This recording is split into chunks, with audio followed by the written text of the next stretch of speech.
My name is Scott Ryan. I'm the Fisheries Regional Supervisor for the Missouri Department of Conservation in the northwest part of Missouri. I'm just talking a little bit about how zebra mussels were infested in Smithville and what we've done to hopefully control that infestation through a treatment method. In this particular situation, a lift was transferred from Lake of the Ozarks. It was purchased by someone, we believe off Craigslist or something like that, and it was moved through a company that was hired to do it. They typically treat their lifts. In this particular instance, they neglected to, even though they knew it was coming from an infested body of water. That occurred in late fall of 2009. In the spring of 2010, we had a crew going around and just kind of snorkeling, looking for potential infestations, not necessarily assuming we'd find it based on coming from a point source, but more so the more common non-point source infestation, where you may have had a boat totally on the other side of the lake. In this particular situation, they did find adults on this particular lift, and within 2 weeks we were able to contact the owner and have the lift removed. Upon removing the lift, we had hundreds of adults falling out of the lift, and from there we kind of went into an action plan of what are we going to do, what can we do to have the least impact on the other boaters in the area, but yet have the best chance of trying to control this particular situation.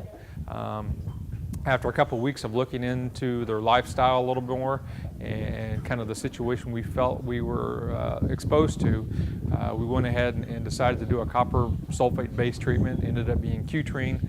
Since that time, I think there are other chemicals now on the market specifically targeting as a muscicide, but we did go ahead and do a treatment on this particular cove, and to this point we've been negative on all our samples for any other adults or our young of the year of the mussels. This case still is in litigation. There is a court case against the company that moved it, because there is going to be some restitution involved for the work that we've done, as well as increasing the exposure to the fact that, yeah, you were the vector, you were the one person that moved these mussels into this body of water, and you need to realize that any one person can do this and can affect everybody in the use of the lake for the rest of the history of the lake. So that's kind of why it's important to us to have been on top of this and be able to do what we could to control it. We're realizing these vectors don't have to be necessarily from a boat that's transferred from lake to lake. In this particular situation, it was a lift that you wouldn't necessarily think might be a vector, but it can also be something as simple as a bait bucket. Moving things from one body of the water always has a potential of transferring those invasives, and you just got to always be aware of what you're doing and how you can impact the environment you're moving your system into. So, for our treatment of this lake, we looked at a crystal as one aspect, but just the fact that the copper is toxic to other metals, we wanted to kind of stay away from the potential of affecting the boats and the metal that is around the lake. So we resorted in using Cutrine Plus, which has a high degree of copper sulfate in it, and we used a high enough concentration we felt would have the highest success of killing the young of the year that were in this. Now, it was by no means enough to kill the adults. We felt like in this situation that the adults were removed with the lift. Any of them that potentially were here fell to a deep enough level in the lake that they couldn't have survived that depth.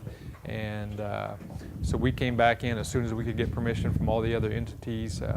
We collected money from the county, from the state, as well as the Corps of Engineers to try this treatment. It cost us about $13,000 to treat this, about a 4-acre area right around the marina here, assuming they're going to be attached primarily to the marina itself, because the substrate, this is in 30 to 40 feet of water, well below the thermocline, so we didn't feel like the adults would survive very well down there.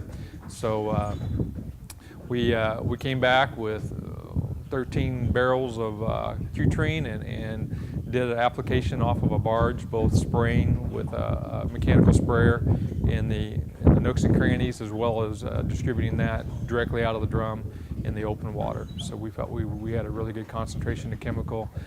The wind was really with us. It was blowing into the cove throughout that period, so we felt like the chemical remained concentrated in the cove, and we felt like over the course of 2 or 3 days we had a high enough concentration that it should have eliminated any of the young of the year. And here we are almost a year later, and to this point we're still showing negative on all our samples. In this particular situation, we evaluated both the owner of the lift as well as the company that moved it. The owner was not directly involved in the transport. He just hired a company to move it. So our litigation has been directly focused on the person moving the lift from an infected body of water to an uninfected body of water and not thoroughly treating that particular lift. To this point, it's drug out now 6 or 8 months, but the latest we've heard from the court is they will be paying double restitution for our costs involved as part of the resolution to this matter, because they were in direct violation of our state statute of moving invasives. So. The 13 is just the physical cost. If you involve the man hours of meetings and discussions on what we were going to do, as well as just the time treating, we have 5 people here treating the lake for about 3 hours that day. I could say it would easily have cost almost $20,000 in man hours to try to deal with this one situation where it wouldn't have taken them 2 hours to treat the lift versus the 2 months it took us to try to resolve the issue. So.